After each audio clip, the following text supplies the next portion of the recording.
प्रकट हुए थे महाकाल। क्या है महाकाल नगरी उज्जैन का इतिहास? 12 ज्योतिर्लिंगों में से एक दक्षिण मुखी होकर विराजमान है भगवान शिव।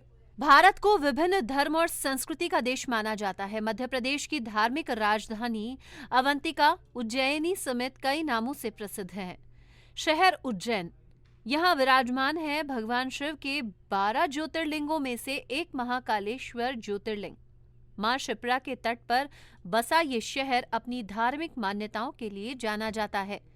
उज्जैन को भगवान महाकाल की नगरी भी कहा जाता है। उज्जैन महाकाल का क्या है इतिहास? धार्मिक कथाओं में कहा गया है कि अवंतिका यानी उज्जैन भगवान शिव को बहुत पसंद है।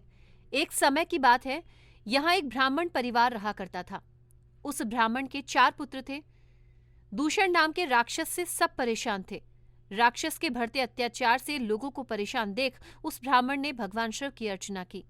ब्राह्मण की तपस्या से खुश होकर भगवान शिव धरती फाड़ कर महाकाल के रूप में प्रकट हुए और उस राक्षस का वध करके उज्जैन की रक्षा की। तब सभी भक्तों ने भगवान शिव को उसी स्थान पर रहने की प्रार्थना की।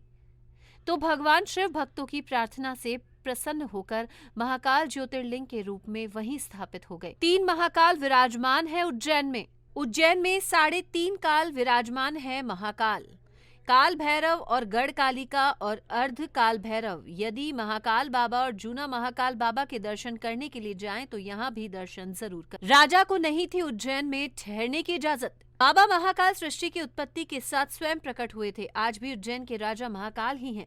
बाबा महाकाल के बारे में एक कथा प्रचलित है जो आज भी सच है। पहले किसी भी राजा को महाराज महाकाल की नगरी उज्जैन में ठहरने की इजाजत नहीं थी। ऐसा इसलिए था क्योंकि कहा जाता है कि सदियों पहले कोई और राजा एक रात यहाँ गुजार ले तो उसे अपनी सल्तनत गंवानी पड़ती थी।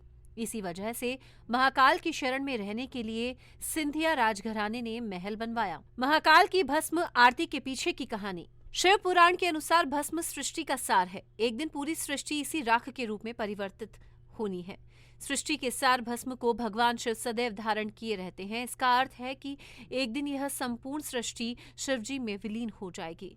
भस्म तैयार करने के लिए कपिला गाय के गोबर से बने कंडे, शमी, पीपल, पलाश, बड़, अमलतास और बेर के वृक्ष की लकड़ियों को एक साथ जलाया जाता है। इस दौरान उचित मंत्रोच्चार भी किए जाते हैं। इन चीजों को जलाने पर जो भस्म प्राप्त होती है उसे कपड़े से छान लिया जाता है।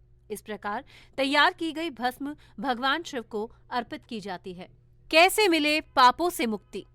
माना जाता है कि शिवजी को अर्पित की गई भस्म का तिलक लगाना चाहिए। जिस प्रकार भस्म से कई प्रकार की वस्तुएं शुद्ध व साफ की जाती है, उसी प्रकार भगवान शिव को अर्पित की गई भस्म का तिलक लगाने से अक्षय पुण्य की प्राप्ति होगी। साथ ही कई जन्मों के पापों से भी मुक्ति मिल जाएगी। महाकाल की पूजा में भस्म का विशेष महत्व है और यही इनका सबसे प्रमुख प्रसाद है। सनातन संस्कृति से जुड़ी और भी वीडियोस को सबसे पहले देखने के लिए सनातन भारत टीवी चैनल को सब्सक्राइब करें और बेल आइकन जरूर दबाएं।